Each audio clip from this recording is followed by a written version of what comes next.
Hello, welcome to Bob's Dungeon. My name's Bob, I'll be your host. One of the more exciting things that a game master gets to do when running a game is to build the world that the player characters live and operate in. It's pretty fun to build your own campaign, and but it requires a lot of work.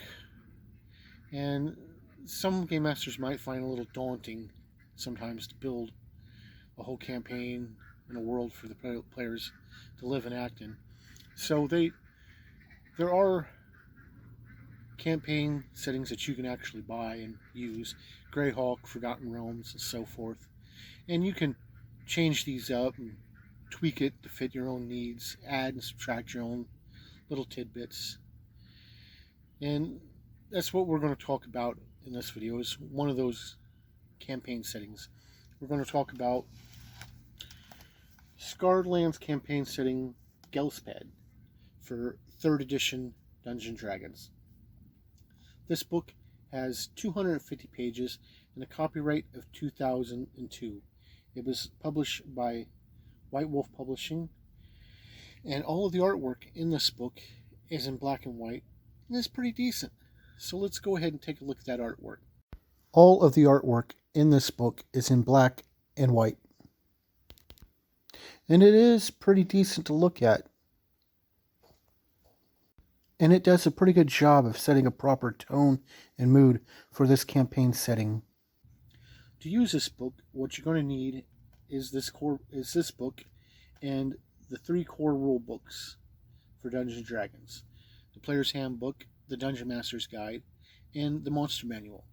Now, White Wolf published this game under Sword and Sorcery, which is their own take on Dungeons & Dragons, and they published their own core books for it, which again is a Player's Handbook, a Dungeon Master's Guide, and a Monster Manual for their Sword and Sorcery. And it takes some liberties with some of the rules and classes and tweaks it here and there.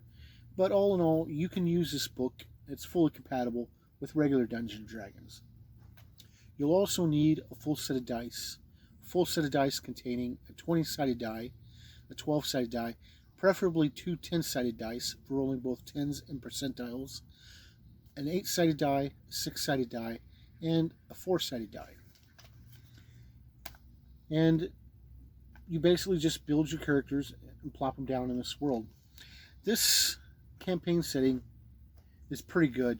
It's probably my second favorite campaign setting of all time, second only to Greyhawk. And there is a lot of information in here. In the front and back cover, it gives a full color map of the continent of Ghelspad for you. And there's also a black and white near the end. So that's pretty cool. And it gives a full history of the continent of Ghelspad. Basically, there was a war with the Titans. The Titans created everything and on the planet here, and they created all the races and stuff, but used them as playthings and cruel things to torture. And the gods stepped in. The gods, which were weaker than the Titans, went to the mortals and said, "Hey, we'll reciprocate if you worship us." And so the mortals and the Titans all teamed up and went against the Titans. And the war devastated the land. The Titans couldn't organize themselves to work together, and in turn were taken out one by one. They couldn't kill the Titans, so they pretty much locked them away in different gruesome manners. One had his heart ripped out, tied to a rock, buried at the bottom of the ocean. Another was forged into an arrow and shot into the sun. Another one was ripped in half, and each half lies at a different end of the continent, and just other things. And so now it's not even 150 years later. The world is starting to heal, the land's starting to come back, but it's still warped and demented from the war that went on. And that's where you are in this campaign. And there's the fear of the Titans coming back, but That's unlikely, but they do have worshippers still, and those worshippers are working to bring them back. So, you got that. And there's a lot of different lands that you can visit in this campaign setting. A lot of different things going on. And it's pretty in depth for what it is. Each city that it mentions in here, it gives a population for the city and even tells you how that population is broken down in percentages. So many percent humans, so many percent half-orc, so many percent elf, so many percent other, which can be kind of handy for developing what all the players run into and see. It even tells the different laws and punishments of the different areas. Sights to see. It's got a section in here on different landmarks and world wonders you can visit, which is awfully neat. And all in all, it's just well put together. And they've come out with the newer edition of this for 5th edition Dungeons & Dragons.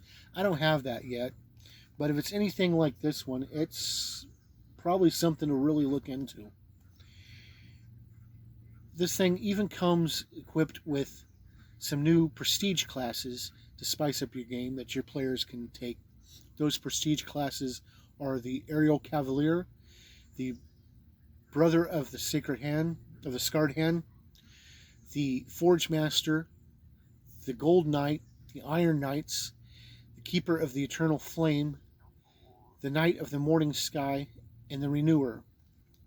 Now, this campaign setting also has some other books for it, and I've got one of them. We'll look at that in another video, which is another continent. It's got its own problems. It's got some monster manuals of its own for the warped and demented creatures that can be found in this campaign setting. Let me tell you something. Unicorns are nothing to laugh at in this. But it's pretty cool anyway. Which brings me to 3 questions. Would I play a character adventuring in this campaign setting? Absolutely. This campaign setting has got a lot of history written into it, a lot of background, and all the cities and places are very well described. Would I run this campaign setting? Yes, I would. Yes, I have. It was really fun to run in this. Players getting caught up in different plots to revive different scorched lands, cultists trying to bring back the Titans, that kind of thing. Would I recommend this campaign setting? Yes, I would. If you're playing in 3rd edition or 3.5 and you want something different, this would be a pretty good book to check out, run your characters in. And if the 5th edition version of this is anything like this,